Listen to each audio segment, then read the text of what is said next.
He needs some of those neutrinos. Yeah. All right, let's go. You are really in a hurry to die all alone, aren't you?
Hello and good evening. Star Trek Strange New Worlds, Season 4, Episode 6, Off Hour. First aired today in 2026, but here in 2026 on Live Long and Podcast, we're just getting started. Whether you're joining us live on YouTube, Twitch, or Facebook, or catching the audio version, wherever you get your podcasts, our mission to watch every episode of Star Trek Strange New Worlds continues. This is your captain speaking, coming from Lake Ontario. I am your host, Dave Mader.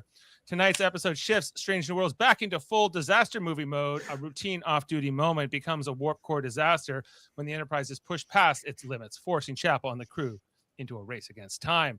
We've got a top-tier panel here to break down this high-pressure, genre-bending episode. Coming in first, he has turned into every visual cue that sells like the disaster movie framing. Explosions, lighting shifts, and escalating tension of a ship pushed past its limits. If the camera tells the story, Jim is already tracking it. It is Jim, the casual Nolent. Hello, everyone. First off, thank you to everybody that commented on our last stream for Strange New Worlds. And I have a question for them. For those that either only watched like 10 minutes or didn't watch it at all, what's it like to be happy? Just out of curiosity, just asking for a friend, you know. Yeah. Today, this episode was interesting, I'll say. It was interesting. That's not necessarily good or bad. It's just sort of a little bit of both. Okay, let's check in with our next panelist, a fellow Canuck. He is following the motives, the resources, the economics of crisis, emergency power, warp core strain, and the cost of pushing a starship beyond its operational threshold. If someone is hiding the real danger, he's found the leak. It is Adam Woodward. Good afternoon. Good evening, guys. How are you? Hey, Dave, I got to tell you, Jim, I got to tell you, I flew out of Toronto this morning and watched the sunrise over Lake Ontario, and it was something to see, Wasn't it? And I just watched the sunset over Lake Ontario, Adam. And I saw your picture of the moon, rising over Lake Ontario tonight. That's right. So, the blood moon, and it turned into a harvest moon. Do you know it's a lunar eclipse tonight as well? Oh, yeah, there is, isn't there? Right. Yep. It may be a sign that a great crime has been committed against the nation. But, who am I to say? It just keeps getting better and better every day.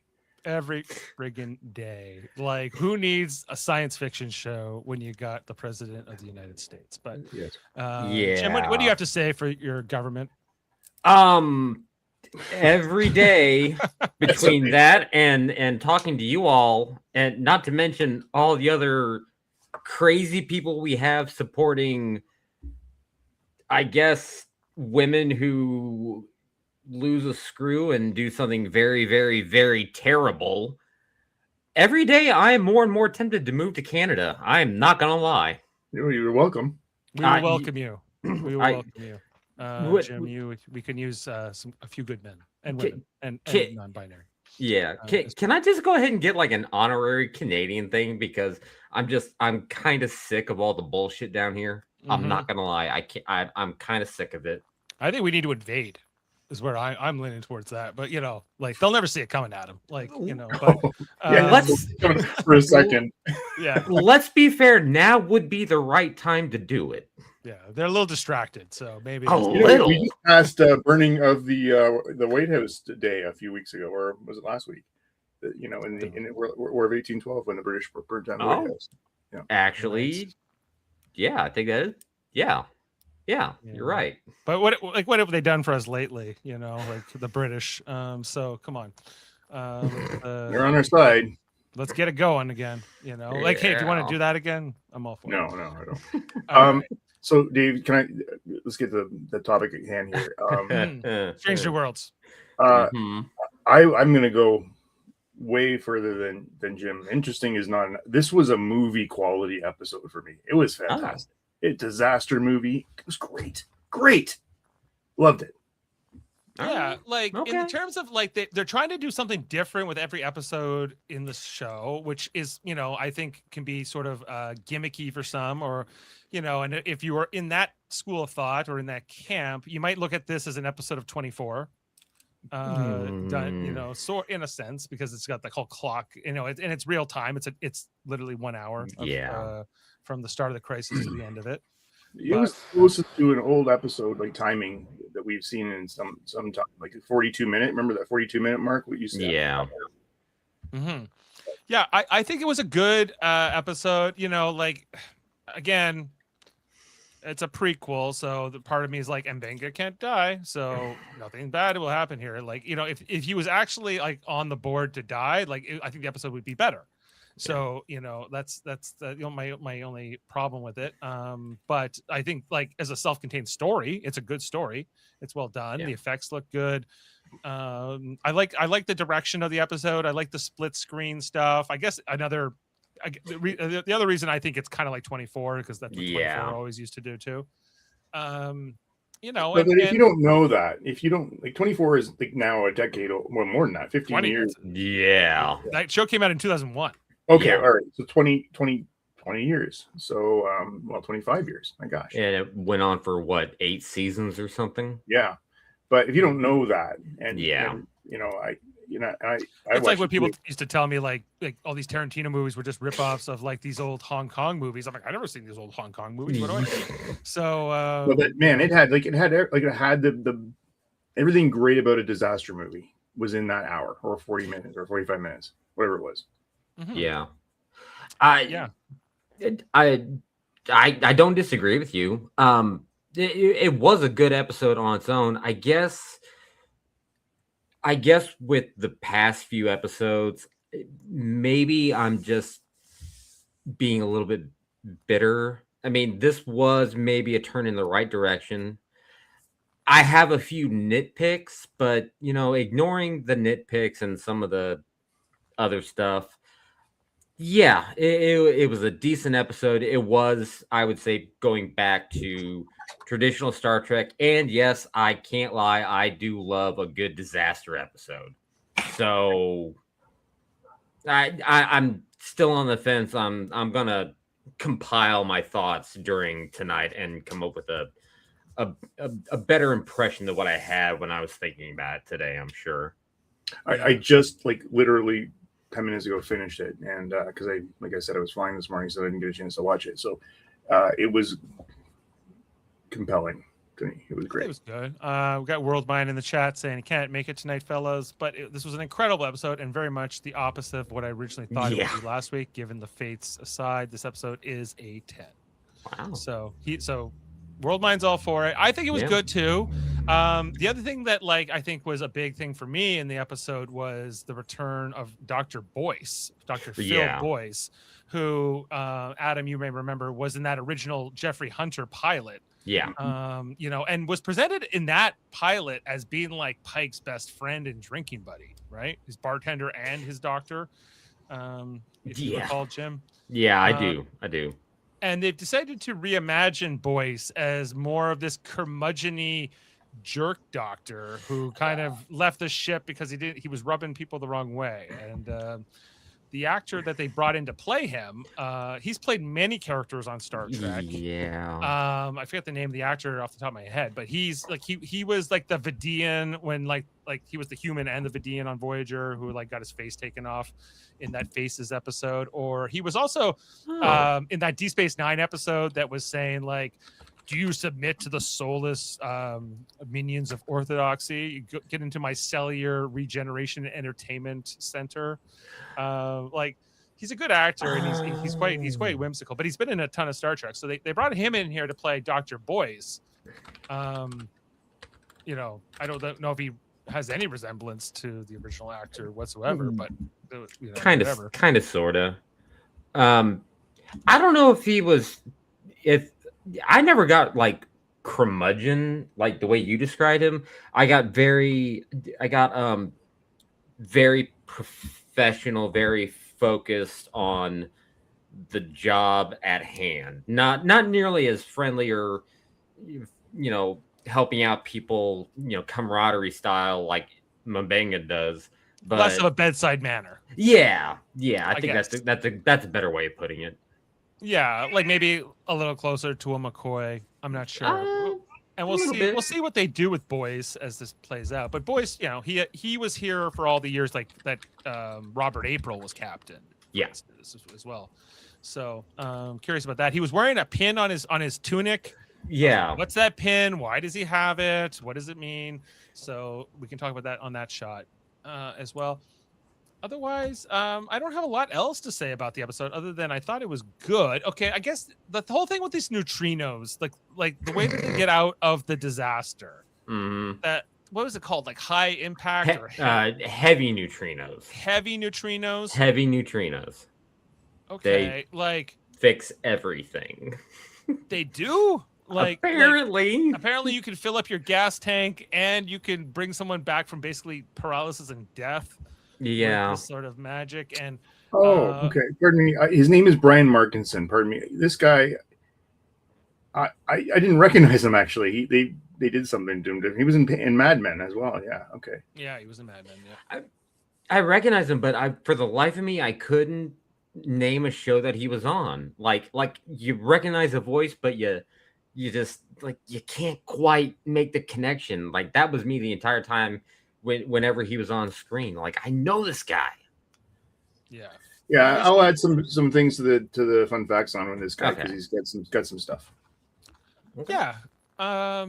Otherwise, yeah, good episode, I guess. Like other than back to that whole neutrino thing. I'm like, can neutrinos really heal? Is this even a theoretical thing, or is this just something completely made up for the show?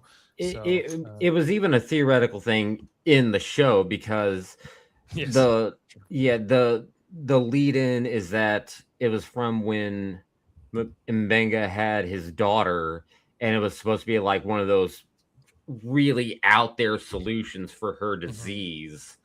And I guess like Chapel like flat out says it's all just theoretical. And right. I guess even the particle or whatever, the neutrino itself was kind of theoretical, right? So whatever. They have to wrap it up. It's an hour, guys. It's the off hour, so they got to figure it out. I'll allow the MacGuffin. But like that was sort of like the only part I kind of raised an eyebrow. I go, what? Like they felt like they got the neutrinos, and then they can do two things at once. Okay, that's handy. So okay, they're man. There's a lot of stuff on heavy neutrinos, but I'm not going to bring them into fun facts because it's too much. You're just like Pelia. You never studied particle physics. Never studied particle theory. Yeah. So hey. We'll have to find one of those for the panel one day. Okay. Well, maybe a fun to find it like somebody to be able to talk in a real scientific manner about Star Trek science. No, not in a scientific manner. Like in a manner that we can understand. Yeah, well, they have to be like more like Ray from Ghostbusters than Egon from Ghostbusters. Yeah, be able to explain these things to us. But all right. Well, with that said, let's go to screenshots. In the YouTube reviewing community, there are two separate but equal entities. The people reviewing the show and the screenshots they have to use because of YouTube's bullshit copyright system. These are those screenshots. Okay, so let's get into it. So we start here. with the shipboard chronometer at 47 minutes. Why is it at 47? No specific reason. Why would Star Trek pick such a number? Counting down, it's getting ready for the weekend, I think is what's happening. Like the Alpha shift is going to get like a weekend off, while Beta shift has to take over. So I think they Yeah. said here too, it was like sort of give us a clue of what's going on here. They must have like 12-hour shifts because I think she said it was almost 9 o'clock or something, like 2,100 hours. Oh, really? Yeah. Like, gotta have 3 shifts, right? Like, I would think. know. But Yeah, according to Jellicoe, it should be 4 shifts. well, Jellicoe likes 4. That's true. Yeah. What, is something wrong with Delta shift, Will? There is no Delta shift. So they're heading to this this rendezvous to get out some time off. Then we head down to sick bay where we get Mbenga and Chapel talking. This is where Mbenga reveals that he's thinking about leaving the Enterprise to go somewhere else. I guess back up a second. He also reveals that Dr. Boyce is coming back, like because Chapel wants to talk about Dr. Boyce as well first. She knows Dr. Boyce and she doesn't like Dr. Boyce really, and and so she thinks Boyce coming back is a threat to Mbenga's position as CMO. But we find out that it was Mbenga himself that requested that Boyce come. And that he trusts him as a doctor, and Chapel is still not a permanent member of the Enterprise crew. She's technically here on sort of I don't know, like some kind of exchange program or something. Yeah. And so if he leaves, then where will she go? And like he's like, well, you're never really. He says it in a way that bothered her. He's like, you always have a plan of escape, an escape route. One foot out the door. 1 foot out the door. Yeah. She does not like this, but we'll come back to that. Can you go back to like I think it's did you guys notice this? One more. There it is. That little deflector dish on the wall. I never saw that before. Oh. No, I didn't notice it.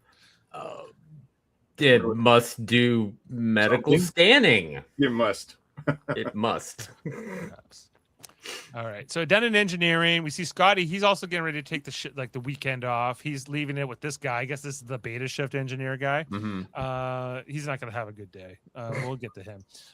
So they could check everything out. There's something weird here in the engineering settings that Scotty does notice. I guess maybe the only precursor to the disaster itself, but it's such a subtle little clue. It's hardly worth noting on. But Scotty does notice it.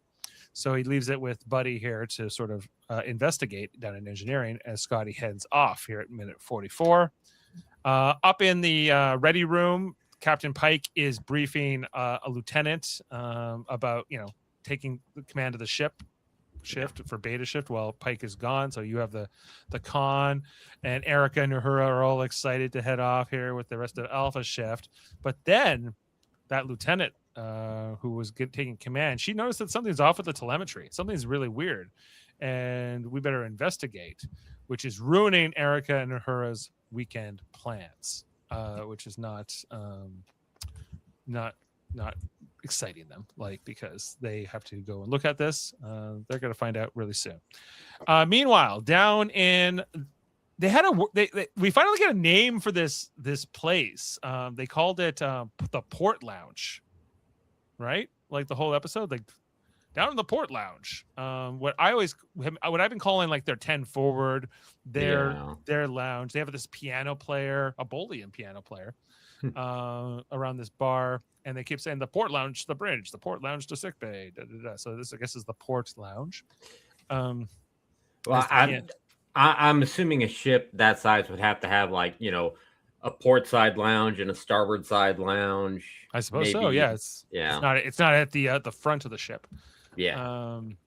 So yeah, they're all clapping for the piano player. Scotty's taking a turbo lift up, and then beta shift engineer calls him over the comm to say, hey, there's like something weird with these readings. Have a look. And Scotty looks on his pad and very quickly realizes that they're about to get sucked into this slipstream, this sort of wormhole.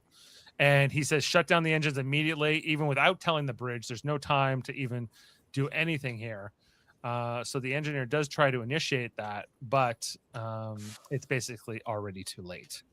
Because there's more that as this is about to happen in sickbay, we have Chapel and Mbenga kind of arguing about these comments that he made about you always having one foot out the door and her being a little flighty, and she doesn't like those comments. And then she starts wanting to, she says at one point, like, there's all kinds of things I could say about you, but I don't say those things. This is like an argument that you just don't want to have, and they can see this frustration between, and they're not mad at each other, but it's seeming that way, and it just not good. It seemed like Chapel just assumed that Mbenga would be around for a long while, and that was at the time, like, or before now, her reason for saying it because they have a history together. So it gives her more incentive to stay. And now that he's leaving, she's got to try and like figure out what to do on her own. And it's scaring her, and maybe her reacting angrily. I'll say angrily is knee-jerk reaction, overcompensating for real feelings. Yeah, well, she's mad that he might have. I think he hit a nerve is really what it comes down to, right? And criticizing, and they're having this argument around this like table in sickbay, which becomes a problem in a moment when they have to, when they finally get sucked into the vortex, because as Scotty predicted, here they go into the slipstream. So they go from standard warp, which is shown as being sort of like this white bluish kind of field, into this very chaotic red field. We see their shields and everything else is sort of like almost on fire immediately once they're inside of this, because there's. And Dave, I really liked how you can't do it in the screenshots, but the ship was tumbling at some point. And oh yeah, like it was like coming around here. And admittedly, a very, very cool shot. Yeah, like great visuals. It was a great shot. It looked cinematic for sure. Yeah. The bridge is getting messed up in the process as they get pulled in here. Electricity starts shooting across the bridge. I think Pike's relief lieutenant here, she gets shot first. I don't know if she ever made it or not. And every console on the bridge is like basically electrified, and they can't touch anything, but they need to activate the shields or it's going to get a lot worse really quickly. So Pike takes one for the team and goes after the console knowing he's got to get electrocuted, and pushes the button, getting zapped across and taking him out for the count right away. Knocking him unconscious. So he'll be back. Meanwhile, Scotty's in the turbo lift and there's electricity flying around him. But finally, I guess when Pike activated the shields, he's able to touch things again. But nothing's working. He can't. The turbo lift won't move, won't leave. Good. You good, Dave? No, that wasn't me.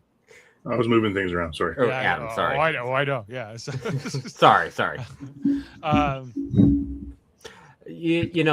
With Pike, making the decision to reach up and say screw it and just hit that button, I think he clearly by now he's embraced the fact that he knows when something is going to happen. His future. So it's like he knows he's going to survive this. Well, I know he's going to survive it too. So character-wise, he knows. So this was my favorite part of the episode. So we go down to engineering, and like that guy who was covering for Scotty, like the lieutenant, he has to seal off engineering because the radiation hits their entire section. They're all dying of radiation sickness, and we see a few of them are trying to crawl out as the door's coming down. Like they weren't doing any Geordie LaForge barrel rolls or anything like that. I think only one of them gets out. One gets out. One gets out. Like not even that guy who pressed the button. I think he got trapped inside. So like I think a lot of the engineering staff died. Like quite a few. Probably, yeah. Yeah, and they're like, no, don't close the door. But this is where it makes it a little cinematic because you don't typically see crew members die on episodes aside from the original series. Well, they are red shirts, but yeah. So they go, and then this, Mbenga hasn't even been pinned against the wall yet, has he? Because this is where the magnetic steel on their little table malfunctions. This is one of my nitpicks of the episode, and it's kind of a big one. Go ahead, finish this scene out. Well, yeah, like the tables, the magnetic lock safety thing fails. The table slides against the wall, and Mbenga, in a very heroic effort here, he pushes Chapel out of the way, but gets pinned across against the wall here, and he's looking pretty hurt. Very signs like. Yeah, that table hurts. It's heavy. It's got a lot of medical stuffy in it. Like, if you're gonna get injured, is there any better place than sick bay? Like, in this situation, Sometimes they can't be healed. yeah, Like, Yeah. but Oh, okay. We've seen this ship get knocked around bad. People get tossed around the bridge all the time. Every starship and every Star Trek episode, if they're in a fight, they get rocked around like crazy. You're telling me when the engineers were putting this thing together, they didn't decide that a few hex bolts for a table was a better idea than a magnetic field to hold a table down? like, hey, what happens if the power fails on this table? Whoa, then it's gonna go flying. Oh, well, that would be good. Just Why is he bleeding? Does anyone understand this?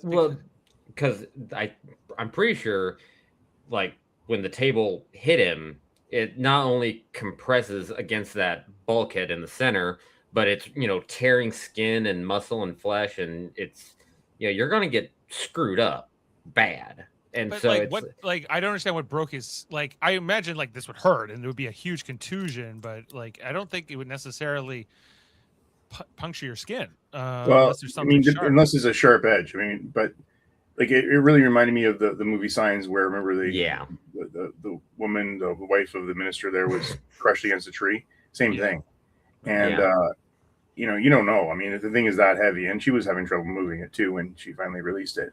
But I mean, skin itself is not that tough. It only takes like less than 5 pounds of pressure to break skin. So that thing was flying at him. I mean, it had some speed going on there, and plus it's hitting just a mass of just soft tissue right there. There's not a lot of bones or anything. Like, the ribs don't go down quite that far. So like, just the impact would probably break the skin open enough that he would start bleeding out.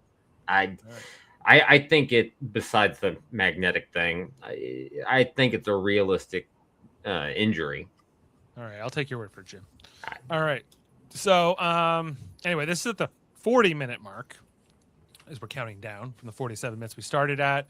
And then Mbenga's pinned. What's Chapel going to do? The Enterprise is in the slipstream. That's our teaser for the episode. Strange New Worlds. I don't think I actually mentioned it yet, but this is the 36th episode overall of Star Trek Strange New Worlds that aired today, August 27th, and written by Bill Wolkoff and directed by Dan Liu. So we the credits erased 2 more minutes. I guess the 2 minutes of the credits mattered because we're picking up at 30 minutes and 22 seconds as we're getting this split screen, the first like real use of the split screen, starting here with the bridge. Erica takes control with Pike out of commission, with Uhura present, but there's no comms on the whole ship yet. Like, they can't talk to anyone else, or maybe they establish with Una first. Down in the port lounge. That reminds me, from last week, you were asking about the continuity on the chair. They switched the chair back. Oh, thank you for reminding me. Yeah, they switched the chair back. It makes the puppet episode even worse. Like, because okay, so we saw the new chair get installed last week, and that actually happened. Yeah. And at the end of the episode, Puppet Pike decided, no, I want my old chair back. But since it didn't happen, why did the chair go back? Yeah. And I know that the chair was only there for the puppeteer to be able to go inside of it, but anyway. One thing that I liked about this scene too is like Ortega is always like this, wisecracking helmsperson, and in this scene, you saw leadership, you saw her take control. It was good to see that she has that.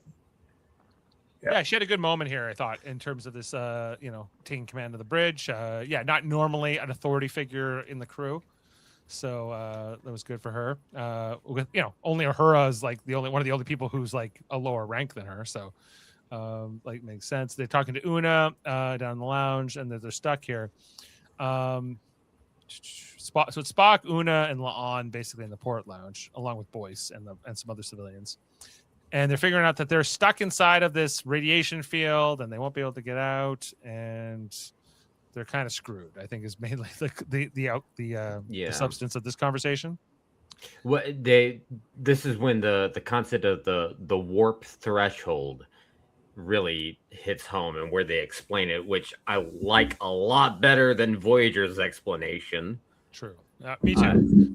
And they said, don't worry, Scotty's probably finding his way to the bridge right now. And then we cut over to Scotty, who's stuck in that turbolift still. Can't get out. He's just locked in there.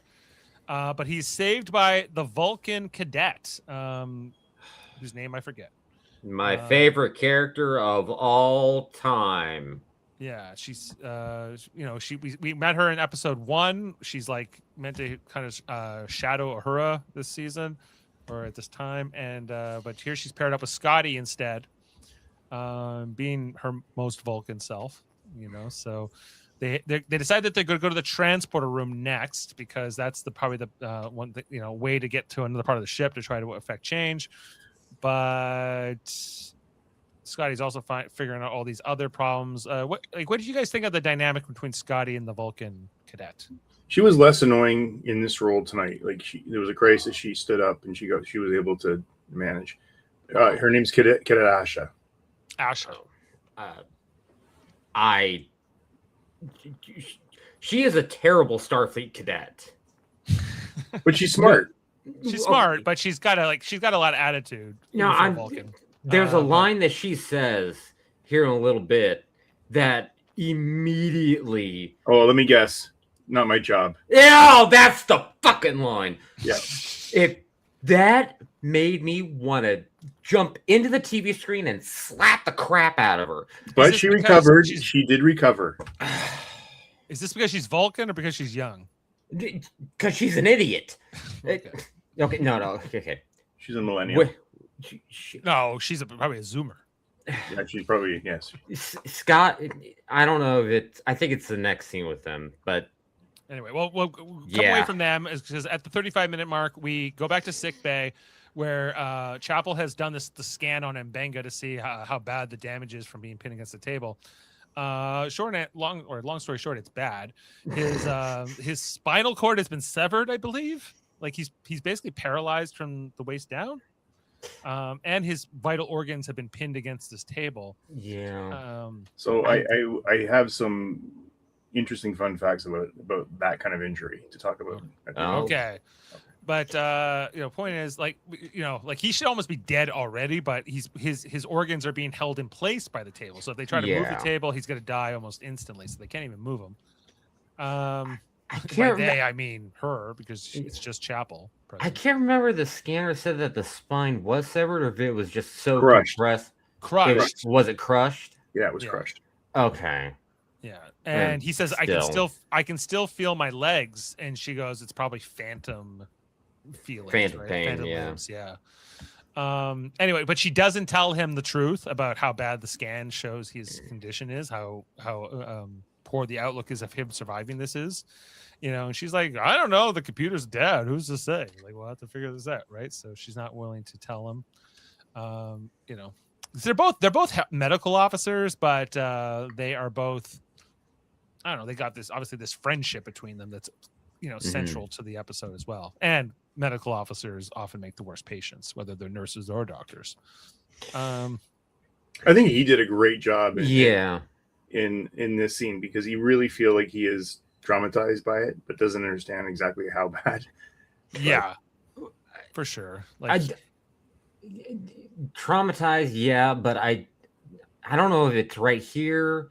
I think he knows exactly how bad it is just from observations, because eventually he's basically like, look, we both know what's going on. There's no point in trying to make an effort. Just go, Well, that comes, they'll have that does a lot come later, but they'll have a lot of back and forth. That hasn't quite happened yet. So back to the port lounge where we see that the gravity field starts malfunctioning. And at first I was kind of confused about what was going on. We see glasses and bottles on the floor start to break. I guess from the increased gravity and G forces. So they start to move the crew to like, I guess, towards the entrance, because even the piano's being affected and everything else. And this is where we first meet Dr. Boyce on screen for the, and as I mentioned, he's got that pin next to his comm badge there, or it's not comm badge, it's just a badge. Very similar to Peleus. Yeah, but it's not the same as Peleus. It almost looks like, I think it's United Earth emblem is what it is, and I don't know if he was serving on Earth or something like that, but because I think that Peleus' emblem is supposed to be for her being a Lathrunite, right? So no, I thought that emblem was because she was teaching at the academy. Oh, maybe it's some kind of a, but like, don't you think that looks like Earth? It does. It does. Yeah, it does look like Earth. Look, there's Lake Ontario. There it is. So anyway, so he's present here. They decide that they have to go to the other side of the room. It's by them I mean Spock, La'an, and Una. They need to go to the other side of the room to turn off the malfunctioning gravity plating, but they got to go to like the strong end where the G forces are super strong. And Una decides to put this on herself, that she, her genetically modified physiology might be able to withstand this more than the others. So I thought this was a great scene. There was a Star Trek book I read years ago, my gosh, Chekhov and Sulu were captured by Orions, and Orions have a different threshold for gravity, but the Orions were basically controlling them by increasing the gravity, and they described human bones as hollow and so weak that they would just crush or snap with the increased gravity field. So I was waiting for something to happen, and they delivered. Yeah, well, Una's going along, and she's just like yelling in pain as like the gravitational forces go up and up. And don't show it. I'm sorry. This isn't a nitpick. This is like a me thing. You had to get a screenshot of it. You had to. I was just waiting for you to look at it. I got a thing about broken bones. I broke my arm when I was younger, and ever since then, I can't stand. Even in a movie, I can't stand broken bones. And when that happened, I like kicked the air, and I like leaned back in my chair, this is a broken bone that punctures the skin. It's so much worse. It's like compound fracture. It was nasty. Oh yeah, not good. But she does it. She and she lets out the screams and everything else. But she gets to the and saves her. And then luckily there's another doctor present there to help her. Back to Scotty, who's with the cadet still. They're still trying to get the transporter working. I don't know, they're doing their stuff here, and she eventually says, "Okay, I'll beam you over to the Jeffries tube to try to see if you can fix that." Even though I've never had any transporter training before. Just move the sliders up. Yeah. But they haven't even. First, this is the scene where she says, "Why don't you just turn off the life support in the different parts of the ship, because they don't have enough power to fix the ship or certain systems on the ship." So by turning off the life support in like the corridors and like the uninhabited sections of the ship, that they can save way more power. So everyone starts going into the different sections, into quarters, sick bay. In this case, we go to Chapel, who tries to close the door, but something malfunctions with the sick bay doors. That was a scene where Scotty's like, "Hey, can you patch me into the bridge?" And she goes, that's Uhura's job. I'm like, you're a cadet. Follow orders. He outranks you. Why are you making a comment like that? Right. She should not be in Starfleet. Well, she's not yet. Anyway, so or she's not an officer at least. Okay, so Chapel, once they do that whole thing where they take the power away from the corridors, Chapel is able to finally call Boyce. And he gets on the call with Boyce. She's like, "Well, I got a bit of a condition here," and she doesn't even say it's in Benga right away, but he sends it over. Or she sends it over to Boyce's pad, and he's like, "This is bad. Like, he's gonna die. Like, I need you here helping me." And like, Mbega's gonna die. I am now the chief medical officer, so I am ordering you to come out here. And she decides to disobey that order. You know, again, You're breaking up. you're breaking up. I can't hear you, Dr. Boyce. We already, you know, we established from the earlier scene that she's not the biggest fan of him anyway. But you know, like I can't say that he's completely in the wrong here because you know, they are having a shipboard disaster and she does need her. And yeah, but I mean, and he's also trying to get her there before the corridor is run out of life support. Right, because she won't be able to move once that happens.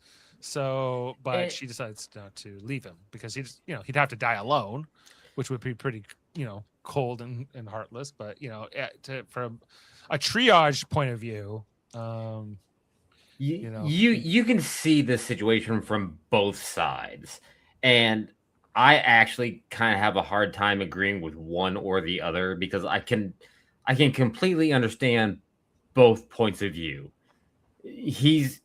Boyce is taking it from a professional, like logical, you know, he's thinking needs of the many, and she's thinking needs of the few or the one or the my friend who's in front of me, or just another human being who's in front of me, and you know, and he's about to die, and like, am I going to let him die? Not trying to save him. So she ultimately does not go, and this is where Mbenga confronts her. Like, how bad is it really? You know, I don't think she tells him right here. Quickly, Scotty beams over to the thing, or they launched the probe first, right? I'm sorry, I forgot. To extend the sensors, but it doesn't work. They ended up screwing up things more. So they end up screwing up what sensors they do have in the process. So then, 24 minutes left at this point. This is where Mbenga's getting this is where he finds out about the truth about how bad it is, and he was like, "You should have left me. You should go over to like basically everything Boyce said to do. At least what he should do." And then he starts trying to move the table on his own. Has that happened yet? No, this is it. Yeah. He starts trying to like move the table so he'll die, so that she'll leave him. And you know, he's screaming in pain and like, you know, and eventually he decides maybe I don't want to die, but you know, he's struggling with the situation. And he's grateful that she's there, but he's also mad that she's there in a way. Yeah. So, that we see that the door on sick base it's like one of the few doors that does breach. So I guess the atmosphere from outside is coming in or something. It's very cold. And this was one of the things I actually had like a legit, like I questioned it, but I'm not 100% sure because with the door broken like that, like he says it's going to get to like minus 400 degrees Celsius, which is very and minus 400 Celsius I think is the same as 400 Fahrenheit. But but I'm like, you know, they said that they removed life support, which means, you know, no air pumping through, and no heat, right? But even with like the ambient like materials in the ship, like the ambient heat retention in the ship, would it really get that cold? I guess it depends where you are and how cold it is there, right? So maybe in a slipstream, yes. I don't know. So maybe, and I don't have an answer for it, and that's why is it like, absolute zero, like minus 425 or something? So I do not know, not off the top of my head, but I'm like I was kind of questioning like how cold it's going to get in this room with so much metal basically around them. Well, don't worry, they have a lot of Kevlar that they to stay warm. Right. Mylar, not even Kevlar. Mylar. Like Mylar is what like we make our shin pads out of in ball hockey. Like I don't think it would really save you. But I don't know. Mylar, space blankets. It's that like the same stuff that they put in the like the Apollo capsules and stuff, right? I think so. So like it will help, but like you know, whatever else. Okay, then we go over here at the 22-minute mark over to Pelia, who's trapped in her quarters. Scotty's able to reestablish communications with Pelia, of course, the chief engineer. Mm-hmm. I would love to see a really good like examination of her quarters. Like let's see it all. Yeah, there's a lot going on in there. Like all the things she's collected. So We haven't seen a ton of like Pelia mentoring Scotty, and I think this was a good episode for that. Yeah, I'll give you that. And trying to help him think outside the box because she's kind of stuck in her quarters and there's nothing that she can really do other than talk to him. he starts going down. Is he in the Jeffries Tube yet? No, that's in just a little bit, like a couple. But he's mad that the ship didn't warn. He's having like a crisis of faith almost with the ship itself. The ship is. Well, he's getting PTSD from the episode that he was introduced in, which was the Star Diver or the Sun Diver. Because Star Diver was his ship, because it was destroyed by the Gorn. It's the Gorn. Thank you. But yeah, he's having that PTSD style, same feelings and dread coming up again with it. And so, I mean, I can understand that. And yeah, Pelia trying to talk him through it. It is a good dynamic between the two. Well, I think it's interesting that he's having no faith in the ship, right? And then he by the end of it, he's like fully embraced the Enterprise, right? Like, and it's altogether. So this is where he gets beamed. Scotty gets beamed over to the Jeffries tube. So after he materializes, like I think the whole Jeffries tube below him collapses, right? I don't know if it collapses or seals him in. Yeah, basically. Right. So he's stuck there now after the one beam of transporter, back to Chapel and then Benga as she's put on some winter Mylar. And this is where Chapel is pitching her heavy neutrino idea. Yeah. This is how I'm going to save you. Right. He's like, this is theoretical and like super. A Hail Mary would be a good way of describing it. But like, what else does Chapel have? Like, he's basically dead already unless there's a miracle cure, which is what this would be. And he can't run away. So she, she's like, you're the best patient ever. I can just present these ideas to you. And you can't run. So anyway, back to Scotty, who is fixing. He has to. So the idea was that they were going to use the ion pod, which I thought was also an interesting thing they brought into this episode. Because if you guys remember the original series episode Court Martial, which is where Kirk will go on court martial because Lieutenant Commander, I forget his name, but it was like this old friend of Kirk had died. Because the idea with the ion pod is that it allows you to go through ion storms, even though that's not what they're in right now, right? Mm-hmm. It allows you to be able to use sensors and get through an ion storm.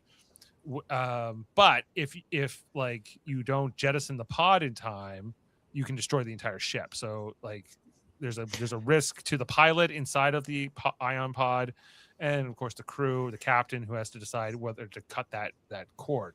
And in that episode, Kirk seems to not cut the cord on the guy, but actually the guy faked his death, and it's a whole thing. So go watch that episode. But anyway, that was about so they brought the whole ion pod back from that episode into this one, which I thought was clever and interesting. That they're going to modify it in order to, it's not an ion storm, but they can at least see a little bit further ahead of them, without any sensors. So that's what Scotty is modifying here in the Jeffries tube. Yes. Meanwhile, I forgot to mention, Pike is no longer unconscious. He's taking command of the bridge again. He's just wrapped up his hand from the electrocution. I think his hair should have been standing up more stone, but go full Doc Brown. Go full Doc Brown. That would have been good. Okay, and then Chapel. This is where she pitches the neutrino theta variant. There are these theoretical heavy neutrinos that we can use to treat Mbenga's condition, and also because they're out of deuterium, and which is basically like the gasoline of starships. Like they are out of that, and they can synthesize more with these neutrinos as well if they throw them into the Bussard collectors. Yeah, the way they describe it, it's like heavy neutrinos are like stem cells. Like you throw them into something, and they just copy and repeat themselves and create more of whatever you throw them on. Yeah, but like I really need a scientist, because the idea that would do anything to cells and to biological I molecule, I don't know. yeah. It seems far fetched to me, but okay. Um, So but is that's warp fine. drive, by the way. So is warp drive, by the way. Well, But I'm used to warp drive. I'm not used to miracle cures. And We just need to get you used to this. Okay. Yeah. But I guess the question is how much suspension of disbelief are we allowed to have with something this? Well, God, I like it personally. I prefer it when they take something from true world science or something Yeah. theoretical. Like if this is a true theoretical There thing is, out Dave. there There's a ton of data, like not data, but a ton of articles on this. Like just about it being a miracle cure for people with no, like crushed just saying spines. about. I can't even get into it. I mean, it's Okay. just there's so much. I try to get a really simple explanation, but nothing's coming through a Okay. simplicity. Well, I get it's a TV show. Don't overthink it, Dave. But anyway, this seems to be like the move they need. But in order to do that, they have to get to the ion pod, and someone is going to have to do a spacewalk on the outside of the ship. And Spock gets told to do this because a Vulcan would have the best chance of doing this physiologically. Maybe you should have used that cadet, though. She's full Vulcan and Spock's only half Vulcan, so she might be a little bit more resistant. Just saying. This was really cool. Spock trying to do a spacewalk on the Enterprise at warp inside of a slipstream. Admittedly, it is a cool little sequence. I do have questions about what the hell was hitting him in the spacesuit. But it wasn't not enough to like dislodge him. Just enough to, like, hit him and then burn off, right? So it's whatever's inside of the slipstream, but presumably that's hitting you at a very fast force. So well, I mean, you got to believe that would be like dust and crap. I guess there's dust, particles, all kinds of things, right? But and like the warp bubble, the warp field like protects the ship, and the deflector dish protects the ship from all that interstellar dust and stuff, right? Right. So, but I guess and I guess the hull of the ship to a certain extent does too. Guess. But Spock is less protected out there, so he's also getting exposed to a lot of radiation at this time. But he almost falls off at one point. But he does eventually get into the ion pod and starts doing his thing.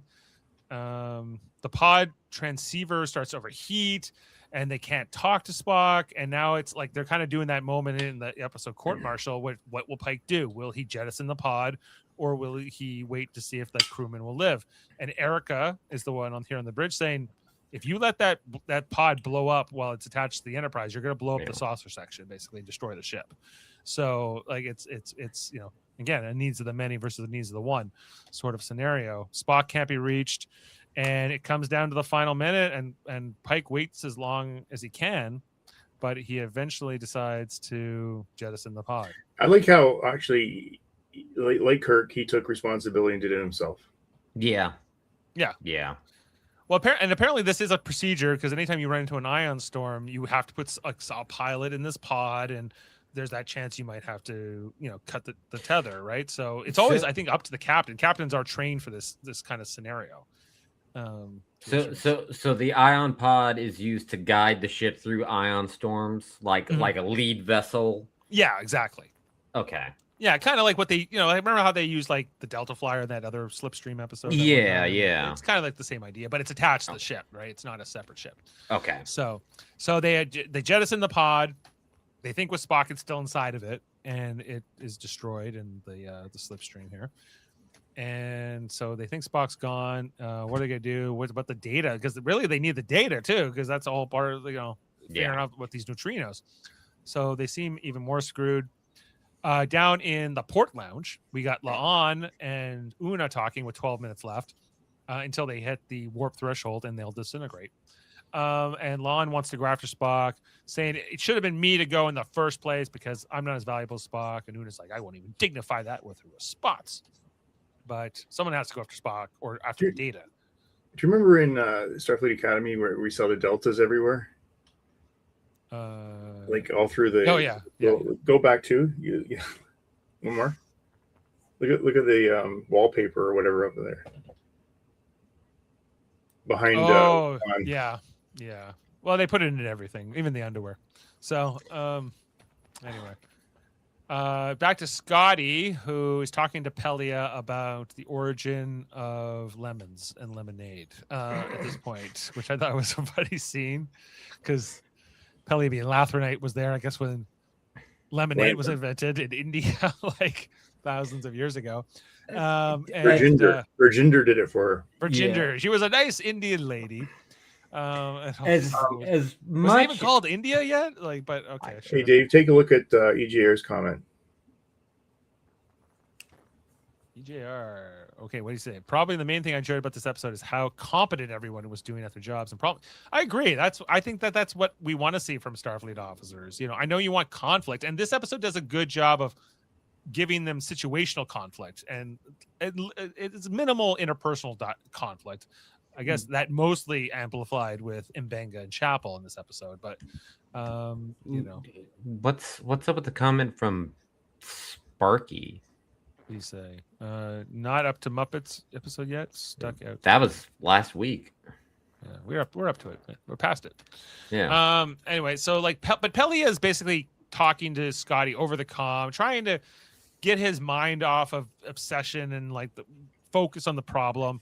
You know, she's able to plug this little hull breach in her quarters with like a little piece of tape. And yeah, I don't know. She kind of, you know, turning lemons into lemonade, which she kind of says is a stupid saying because we, you know, when life gives you lemons, which is, you know, BS because we made lemons. Life didn't give us lemons. We gave ourselves lemons. Yeah. So, you know, it's kind of what her pitch is here. And of course, as soon as she started saying that, I immediately jumped to Portal 2 with the Cave Johnson rant about lemons.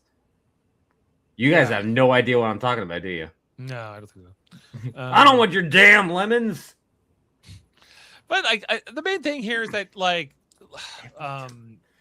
Pelia is trying to say to Scotty, like, every ship has got like a nuance to it. Every ship has got like creaks and has issues, and you got to work through them. You know, like that's you got to listen. You got to listen. You got to listen to the ship. Yeah. You know, because she listened to that hull breach and she plugged it with a piece of tape. And then... But that was kind of cool because, you know, when you go to Relics, where Scotty was describing, you could tell how fast the ship was going by the vibration on the decks. Yeah. You know, so he got there. Well, yeah, and even like she even says you got to be a miracle worker. This idea of being a miracle worker is seemingly like fabricated by Pelia, right? Like in this conversation. This is the first time that they've mentioned miracle worker with Scotty, right? Yeah. So chronologically speaking, this seems to be the origin of that term. Yeah. But she's also, sorry, Jim. She's also like enjoying this mentorship. You could see. I thought this was a great interaction between the two. Yeah, and it like as much as Pelia annoys me. I mean, like, I think me and Worldmind are on the same page on that one. This was a good scene. I can't lie. Yeah, it was a good scene. Yeah, for sure. I was with it. Back to sickbay. So this is where Chapel is talking to Mbenga about her plan to freeze him to death in order to save him. So she's going to open the door. So she's all bundled up. He has no protection from this room becoming colder and colder. You're going to be, when we get to the fun facts, you're going to be I've got it broken down too. Like the injury versus the freezing. Okay. So we're going to be like, he says it will eventually get to minus 400 in here. Like, I'm pretty sure a human cannot survive in less than like minus 50 or maybe minus 100. Like, but like there's no, like, you get down to minus 400, you're like, I don't care how many coats you have on, you're not going to make it. So but this was her pitch. Like, okay, we're going to let you freeze to death. And I don't think we're at the joke part yet where she's like, tell me a joke, but you know, they're working out some of their issues. I think their interpersonal issues as well in this conversation.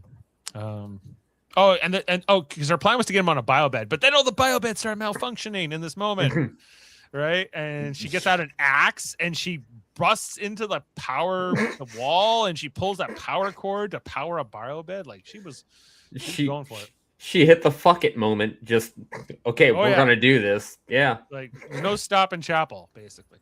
I wish I could have an extension cord, the one like that one. Looked pretty good. Yeah. So 8 minutes left before Doom. We see La'an is now on the spacewalk outside the Enterprise trying to find Spock. This looks so great. Like that's like right there, that shot, Yeah. like being outside the ship, and then yes, I mean it was weird, but the things flicking off their faceplate, and it was great. I love like this scene was fantastic. The whole episode looks so great. It looked great. Yeah, it was one of the visually the best, I think. She gets to where the ion pod housing would be, and of course the pod had been jettisoned. But who does she find inside is Spock. He's still alive. So somehow he was not inside the pod when it was jettisoned. He has suffered severe radiation sickness. You can see that he's got these lesions all over his face inside the ship, but he's unconscious. But there is a memory disk there that has like the data that was collected earlier, so it's not in vain, and La'an can get Spock back to the ship, right? Yeah, all the radiation make a very, very Wrath of Khan-esque, which I did appreciate that a bit. It's good makeup effects. No, ultimately radiation is what will kill him. Yeah, before his eventual resurrection. And then when he dies in like Star Trek Into Darkness, does he just die of old age? I think that's right. Oh yeah, or they don't say why. They just say he's passed. He died. Yeah. Yeah.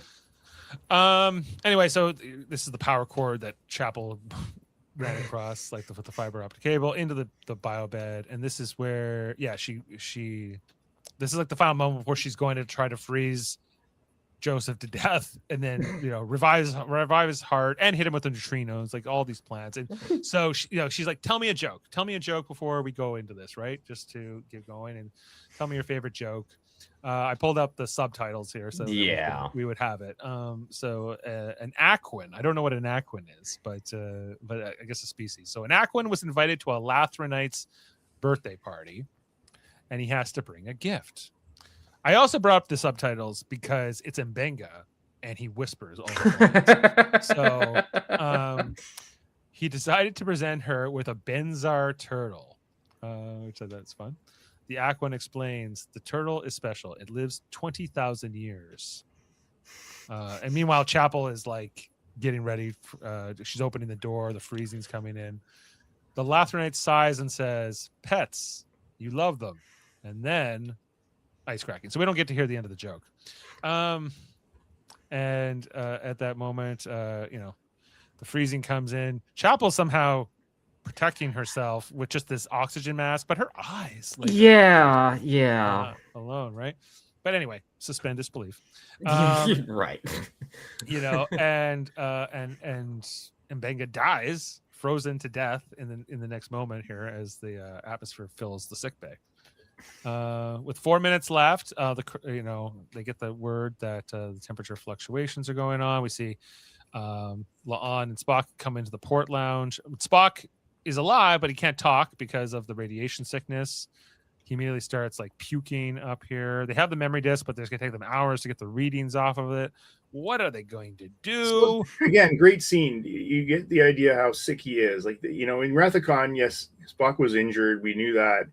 But it did, looking back, I don't think it went far enough to show how injured he was. Well, he died. Saying. Yeah, but in 1984, I mean, they couldn't do a lot of what they do today.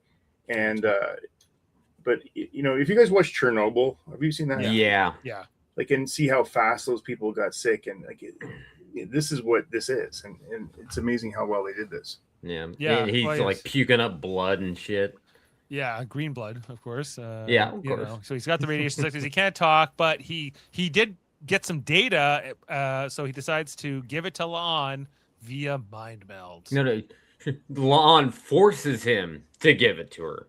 Yeah, a phrase I never thought I would say. Wow. So you can do it. So you can do it through a glove. You don't need to be. Okay.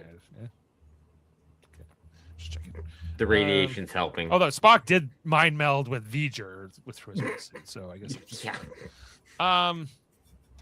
Anyway, so now she knows I've been mind melded. So she gives that data up to the bridge. This is where we see in sickbay that's freezing over. They're moving the table over, or Chapel. I'm not they. She's doing this all herself, trying to save Joseph. her finger gets stuck, and I noticed that like she didn't have any protection for her fingers. Yeah. Okay, I like someone who's dealt with many Canadian winters. I'm like, those are the first things that get cold, man. Like, you know, not the last. But you know, her finger sticks and breaks right off because it's just from touching that surface. It's like putting your tongue on there. Yeah, don't like a Christmas Story or something. Yeah, I've seen A Christmas Story. I know how this ends. So she's got no finger, but in this world they can grow you back new limbs, I guess, and fingers and digits. So it's all good. It's just a flesh wound. This is like the whole climax here with Scotty and like the ship. You know, like what can they do? Can they get the neutrinos in time? They're not going to have enough time. And Scotty, listening to Pelia's earlier advice, believes in the ship. He touches the ship and he has faith in the hull of the Enterprise. It will hold. The ship will hold. And they'll be able to get through this. Just wait for it to happen, for the data to upload and for everything to come. And the neutrinos are going to come. Yeah, this is when they're trying to cycle the neutrinos into like the Bassard collectors, and hopefully they get these heavy neutrinos, and like everything all has to happen at the right time. And yeah, it's right. And it does. Luckily, in the nick of time, it does, because Scotty said, "Have faith, everyone," and everyone's like, "Okay." Pike listened to Scotty, and it worked out, because then we see that the ship is able to pull in these particles, neutrinos, and it goes right into Chapel's little gun thing here that she has hooked up to the neutrinos. I guess she just hoses them down, with the neutrinos. You know, it's all good. Which will heal his crushed spine and everything else. I guess he's frozen to the wall, but like the amount of damage that's being done to his body with this cold is immense. But I guess they got neutrinos to cure that all. So anyway, so the power. So then we see, like with neutrinos and everything else, they be able to fill up the deuterium, the gas tank spent, main power comes back, and now they can finally break with just 2 seconds left until imminent doom. They can break out of this slipstream field with the power and not disintegrate. So that I loved how they came out of this. Yeah, I did have like it looks like they're trying to fly out of jello, like just a little bit, like it kind of like undulates. Well, I mean, it basically says this is flexible, and it's not. You just don't, burst through a wall. You got to push your way out of it. Yeah. Like what? And then they're able to go to conventional warp and get out of there, basically. Like what I would have liked is actually if they were now pretty far away from Federation space and they have to make their way back. Like not Voyager style, but like, yeah, it would have been cool to know how far they actually went. Yeah, but so they're just like, okay, I guess we're gonna have to turn around and head out, but we don't really get a sense of how far they've traveled. But they would have had to have traveled some distance, because they were going like maximum warp for like at least an hour. They're going past maximum warp. Yeah. So anyway, so they're out, and big sigh of relief. They can, they're out of the disaster. The disaster is averted. While Chapel hosing them down with the things, the main power comes back here in sick bay. She didn't even need that bio bed ultimately, it seems, I guess. But Scotty's able to beam out of the Jeffries tube. Thanks, Cadet. And he's feeling the ship. He's got the faith back in the Enterprise. He believes in it. And then Pelia's there, having a vibe moment here with Scotty, also touching the ship. They're a couple engineers just touching ships. Sure. Okay. Wholesome. Yeah. Okay. Anyway, back to sick bay for our final scene. Chapel wakes up a little frosty, but she's otherwise okay. Looks over to the next bio bed, and Mbenga is alive. He's not dead. He's got a nice little towel on his head, coming out of it. We see Captain Pike comes to visit Chapel, thanks her for this whole neutrino idea. Like, you saved the ship, you saved everyone, you saved Mbenga, you're the best. And she asks, I think I'm ready for a permanent post here on the ship. She's like, well, he's like, I thought you would leave with Mbenga. If he leaves the ship, I assumed you would go with him. And she goes, maybe not. Maybe I want to be an Enterprise person now. Maybe I'm ready to not have one foot out the door, like Mbenga said. And he's like, okay, sure, whatever, cool. I'll put it in. And thanks, Captain. And then she goes over to have a kind of moment here with Mbenga. Did we get the end of the joke? Yeah. What was it? What was the gift? The end of the joke was pets, you love them, and then they die on you because the turtle lived for 20,000 years. Then it was a lanthanite. Oh, it's a You're giving a 20 like a turtle that lives for 20,000 years to a lanthanite. Yeah. Who lives well beyond that. Okay, gotcha. Yeah. And it's not a great joke. It's not a great joke. No. It's a doctor joke, I guess. So anyway, so that's the end of the episode. Basically, as we pull out of sick bay and get to credits. So. And we'll never mention the heavy neutrinos again. Oh, we will.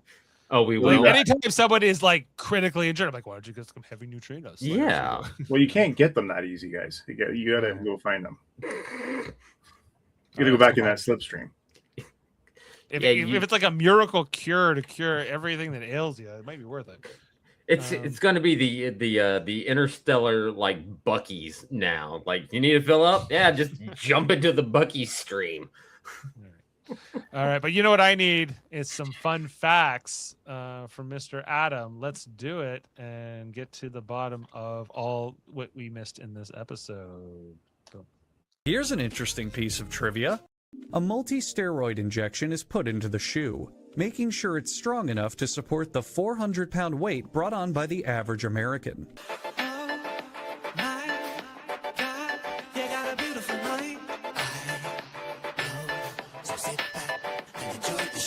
Well, all right. You're up, Adam. Oh, sorry, yeah. You're both muted. I don't know. That's a glitch. Let's get on with this. So this is one of the most formally experimental episodes the series has ever done because it really melds a disaster movie with it's typical science fiction that they typically do. I don't know why it's experimental, why they consider it, but they do. Maybe like the split screen stuff, maybe. But maybe experimental for Strange New Worlds. Yeah, yes. I guess. I don't really know because I think this is Star Trek at its best when they do a disaster like this. Some of my favorite Next Gen episodes are when like disaster. Yeah. This episode was pitched as the Poseidon Adventure in space. I like it. I like that. Why Poseidon Adventure? I'm not sure. Well, Poseidon Adventure was about a boat. This Poseidon that was flipped over. And the crew, or not the survivors, had to make their way to the hull, which was on the surface, and they were working their way up the ship to the bottom of it, really. And in the original version, there was only 7 survivors on this great big cruise ship. And then the remake had Kurt Russell in it, I think. Yeah, it wasn't as good. Like the original with who was in that? Gene Hackman. Yeah. Ernest Borgnine was in that. Stella Stevens. It was a great movie. Yeah. Shelley Winters. Yeah, really good movie. I really do like that one, the original. Yeah, me too. So the Poseidon Adventure in space. It was the Enterprise trapped in a catastrophic anomaly where they had this crew scattered across the ship and working together to get out. This is the first episode to use real-time storytelling. So Off Hour uses split screens and on-screen ticking clock inspired by 24. The Enterprise is 48 minutes before structural failure, and the episode itself runs at 55 minutes. Yeah. So there's some time jumps there. So they never did another Star Trek episode that has real time. Ever. Apparently not. In all hundreds and hundreds of episodes.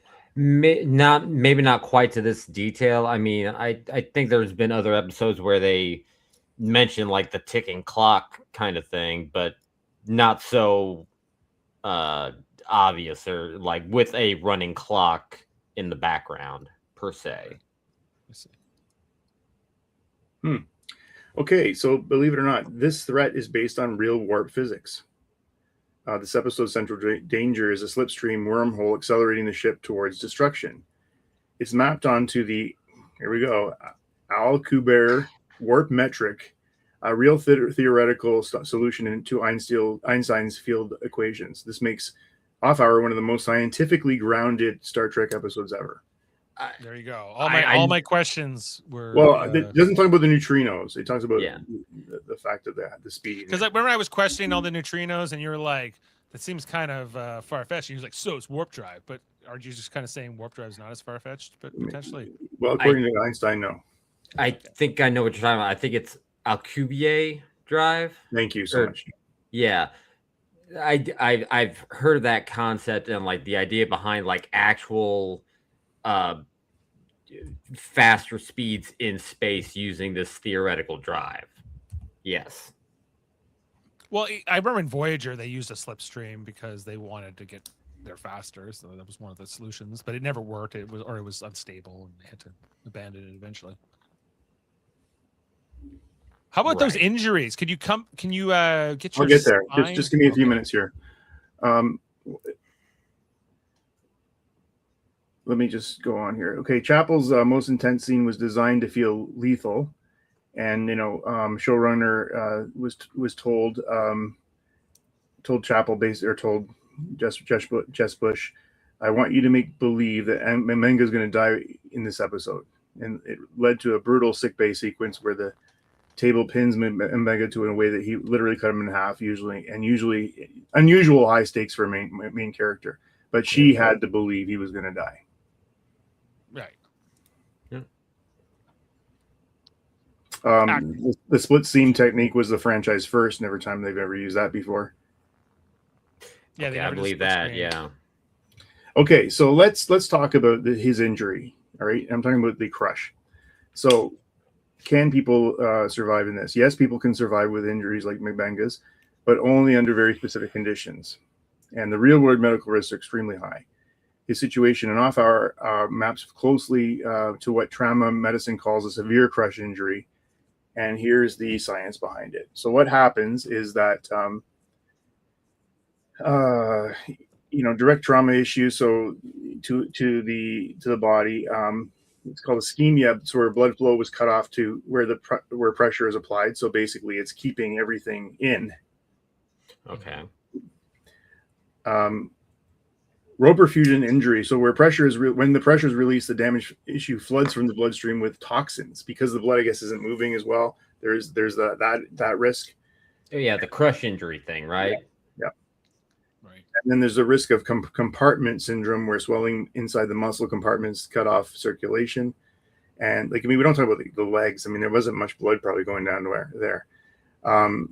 And then there's other things. But so can they survive? Yes, it's possible, but only if the compression is localized. So if the crushing force is focused on the soft tissue rather than vital organs. So I guess that being below the stomach and there's really nothing there, maybe.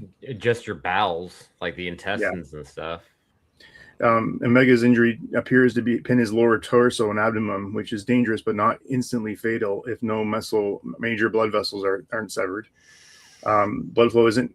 The next one is blood flow isn't completely cut off, so I guess it wasn't. Yeah. And when they release it, it's medically managed, and in this case, they use some neutrinos. Immediate critical, and then the fourth factor is that immediate critical care is available, so it has to be in place. And it says here that they should have some IV fluids. She didn't do that. They didn't monitor. Well, maybe she did monitor the kidneys, but you're really managing the shock afterwards, right? Right. What does it say anything about if you had this injury and then you were exposed to negative 400 degrees Celsius? Well, I want to talk about that. Here we go. Here we go on that. Just one moment. I'm just skipping some stuff that I do also want to talk about. So what would happen if you hit minus 400 degrees Celsius? What would it do to a body? Basically, all the water in the human body would freeze instantly. Ice crystals would form inside the cells, rupturing them immediately. This is the same as the whole thing about being ejected into space and living without a suit. Yeah. But I just looked it up because remember how absolute zero, right? Which is the coldest that's possible is negative 273 Yes. degrees Celsius. So this is skin far and beyond muscle that. would be brittle like glass. So the blood would freeze instantly, circulation would stop immediately, ice expansion would rupture blood vessels. There's no way you're living Your through brain would blow up in your skull. Yeah. Like, just neurons would ice. freeze. Neurons in your brain would freeze instantly. All electrical activity would cease. Like they're going from the whole idea that you go into cold water and you go hyperthermic and you can be revived. This doesn't happen at this temperature. Yeah. Like I guess it's the it's the 23rd century and they have all this amazing medical technology, but yeah, I mean, they're saying like lungs in your airway would shatter, like like it's not good. Fun. It's better to be pinned and crushed than going. Yeah, than to be frozen to death like this temperature. But hey. So what do I know? And funny, the two horrific injuries, the one that you think is worse is the one that is survivable. Really, it's not that bad. Yeah. Well, because I'm asking, like, is negative 400 degrees Celsius possible? No, it's physically impossible. Right. Okay. I was under the impression that absolute, like, atoms stop vibrating entirely, right? It's the absolute coldest you can make anything. Right. So there is no like atoms and electrons. They're moving less when they're cold, but absolute zero is like when they stop. But absolute zero, you can't get any colder than that. So yeah, absolute zero the math is the limit on how cold anything can get. Yeah, so the math doesn't work out at all. So yeah, you're fucked no matter what. Maybe in a slipstream it's negative 400 degrees Celsius. We've never been inside one, so who knows? But okay, so let's talk about Brian Markinson. He's one of those quiet legends of Starfleet, an actor you've seen in multiple years and eras of franchise, but he played 6 characters over his time there. So he played Vorin, a pre-warp Borellian in Next Generation Homeward. Lieutenant Pete Durst, a Voyager officer in Voyager, in Cathexis and Faces. Sulon, a Vidian surgeon who steals Durst's face. Oh my god, I forgot about that. He plays both in that. It's a great episode. It is a great episode. He plays Elias Geiger in the eccentric inventor of the cellular regeneration and entertainment chamber in Deep Space Nine in the cards. Yes. The soulless minions of orthodoxy. That's right. Sorry, 5 characters. Right. And Dr. Phil Boyce, a rebooted version of Pike's original Doctor in Strange New Worlds. So he's one of the most multicasted actors in Trek history. Who's the most, Dave? Lon Chaney? No, in Star Trek. Jeffrey Combs. I was going for Clint Howard, but no. Yeah, it would be Jeffrey Combs. He originally, coming back to Markinson, he originally auditioned for the Doctor and Neelix in Voyager, and he's got the Doctor look a little bit, with the ball. He does look like a bit of a doctor, But I don't think he could sing. It is specially designed to transmit biogenic energy on a chromoelectric wavelength and send uplifting and entertaining messages to the nuclei of every cell in your body. The baseball you card have the episode. There. Right. He has the Willie Mays baseball card. Right. Yes. Now the lightning bolt's there. Okay. Right. Yes. Right. I forgot about that. Since you are not in fact working for the soulless minions of orthodoxy. He played a character who actually wore his own face. So he basically played it where he was, he surgically removed Durst's face and grafted it onto himself as the Vidian scientist. Right. In order to make Klingon B'Elanna like attracted to him. Yes. So Markinson literally acted opposite himself, wearing his own face in the episode. Oh yeah. He returned to Star Trek 62 years after Canon Gap as Dr. Boyce. Okay. And he's a sci-fi veteran beyond Trek. He's been in The X-Files, Stargate, SG-1, Battlestar Galactica, Caprica, and Blood and Chrome. I think I remember him on Battlestar as well, yeah. Yes, I just can't remember. I think he was one of the Pegasus crew. Oh, yes, he was. Right, yeah. Yeah. He became close friends with Robert Duncan McNeil after the show, and he was actually directed by him in Girlfriend's Guide to Divorce. All right. Do you think we'll get more Dr. Boyce this season? I feel like they're gonna. Well, I mean, I think they have to sort of close this loop now because they've introduced him. And now Mbenga might not leave, so he came. Okay, because we know that Mbenga is kind of still there, during the original series. In 2 episodes, right? He's only in 2 episodes. He's not the chief medical officer anymore, so maybe he's kind of coming and going or something. But But he won't be he's not going to fully leave the Enterprise. Okay, so little fun thing here: Markinson versus Combs, a fun trivia face-off. So, how many characters did they play? Markinson played 5. Jeffrey Combs played 9. Oh, And they're in that episode together with the cellular because at the end he's showing it to Jeffrey Combs. He's like, "Do you want to buy my cellular regeneration entertainment center?" And Jeffrey Combs is kind of into it. The most disturbing role. Well, Markinson played Durst and Sulon, the video surgeon who wears his own face.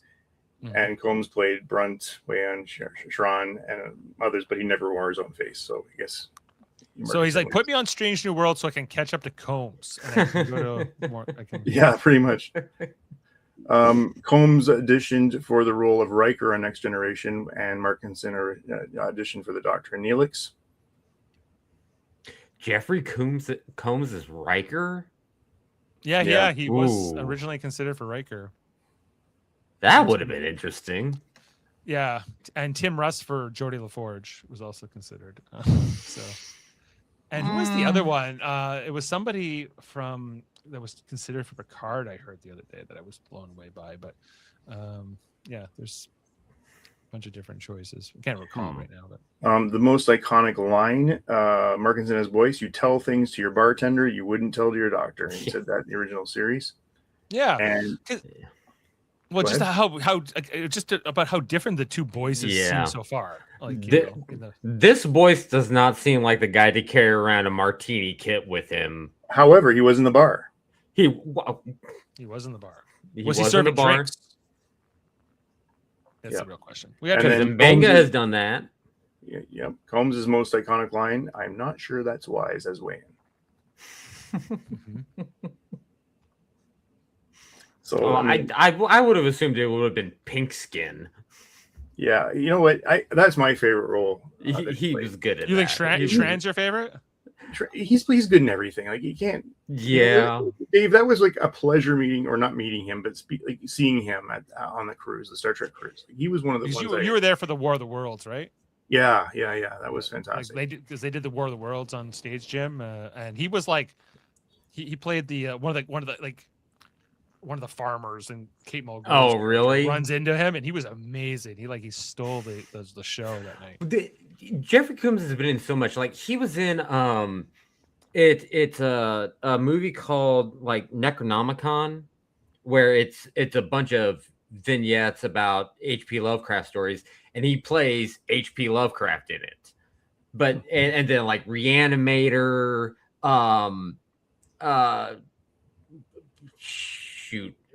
the sequel to Reanimator. But what I love about Jeffrey Combs is that he always just is over the top enough to make it memorable. Mm-hmm. Like almost every role that he's done. The pink skin sense of humor.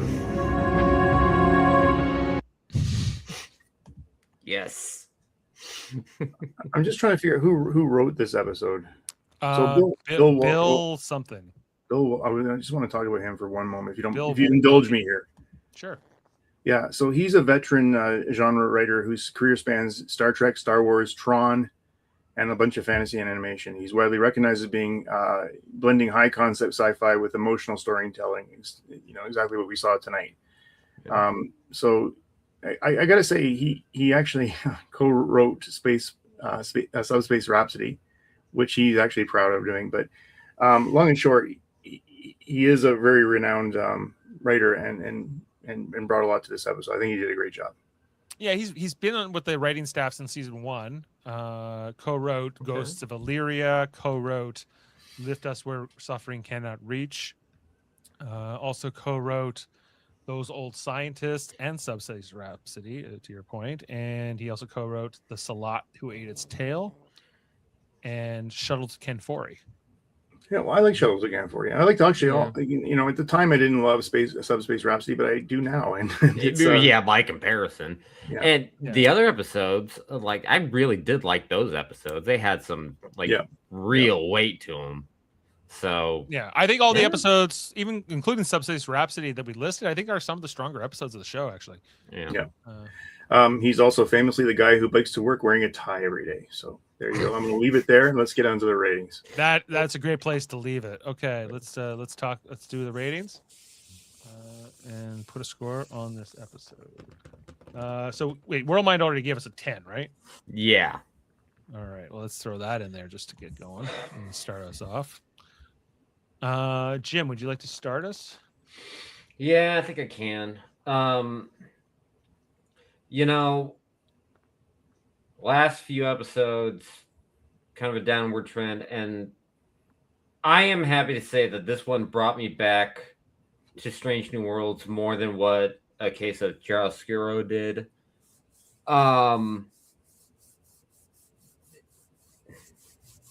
Even with my little nitpicks, it was a good episode. Really good storytelling. I will give it screw it, a 9. A 9 from Jim. Yeah, okay. I'll give it a 9. Okay. Adam? Oh, it's a solid 10. It was great. Loved it right from the start. Now, we tried to ask you about your opinion on the puppet episode on Monday. You said, don't ask me now, ask me Thursday. What, Dave, let's just leave it here. There was some funny things in that episode. There was some really funny things that I did laugh at. However, I just think it was I hate anything dream. I woke up and it was all a dream. So it's a 3 for me. Okay. I feel vindicated. Right. Well, the only one who the high mark on that episode was Shaggy, and also Jane thought it was fine. Okay, so over to me. So for me, I think this was the best episode of the series or the season so far. So I'm at a 9. Oh right, yeah. What did you give 1? That was your highest one up until now, right? No, I actually liked Human Best Friend, the 3rd episode on the Dave Foley planet. I thought Dave Foley planet. That, but I was the one who liked it the most. I guess Adam gave it a 10, so maybe the most. But this season has really changed my I was really concerned about how things are going to go, but it's come back to me. Even with that 3 you just gave to level 5 transporter accident, you're still averaging an 8.3 for the season, so you're still pretty high. And okay, we are averaging a 9.5, the 3 of us plus World Mind at the moment. Let us know what your rating is in the comments. And IMDb's got an 8 right now.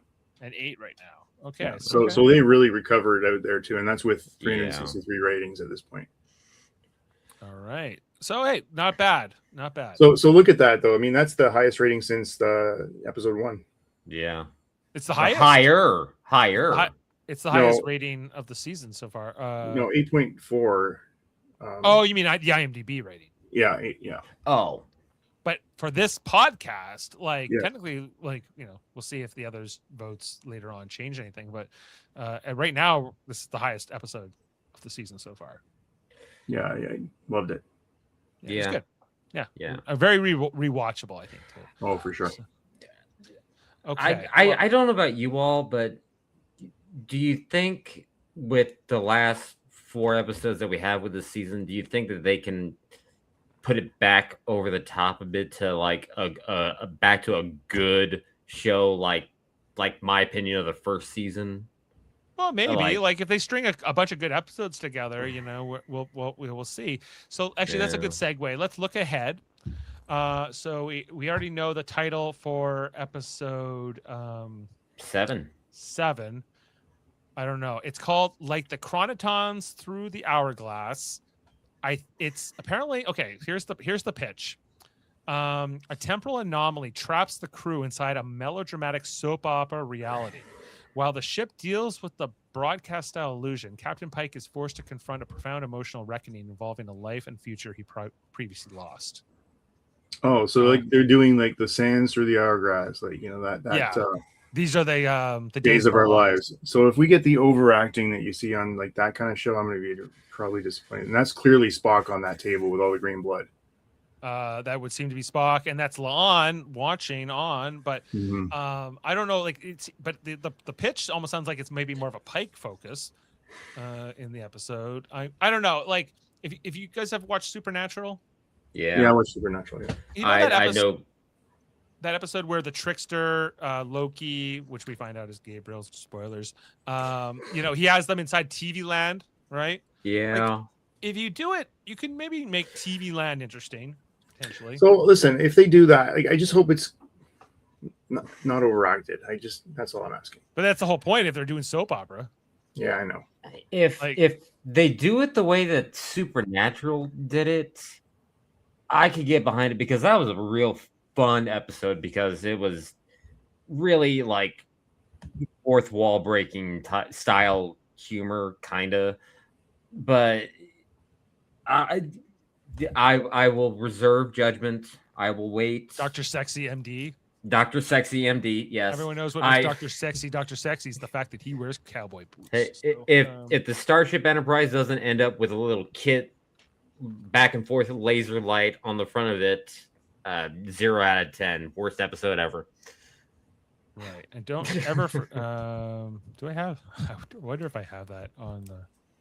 Because I'm also thinking about that mystery episode. Oh, the mystery spot.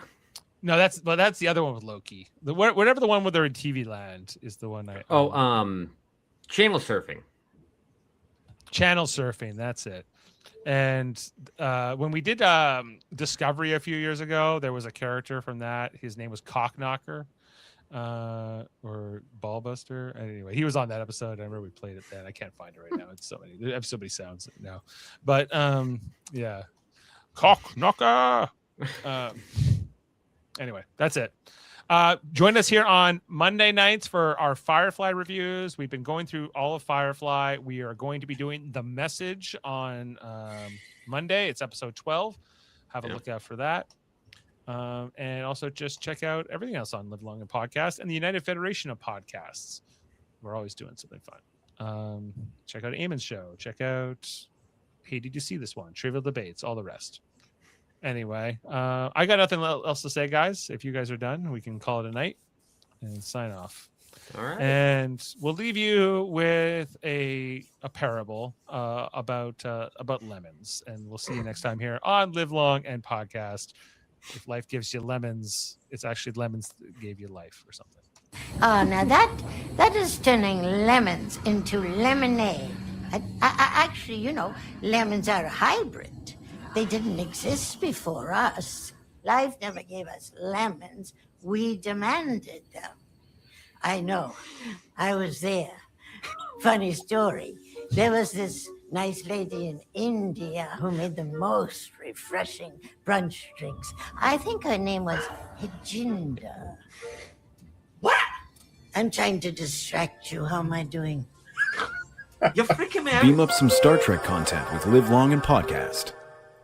A roundtable movie discussion with Hey, Did You See This One? And take a peek into the darkness with Heard Noise, Must Investigate with Michael Chan. Watch us duke it out on Trivial Debates. And let's chat about TV with the Super Mater Brothers. It's all here on the United Federation of Podcasts.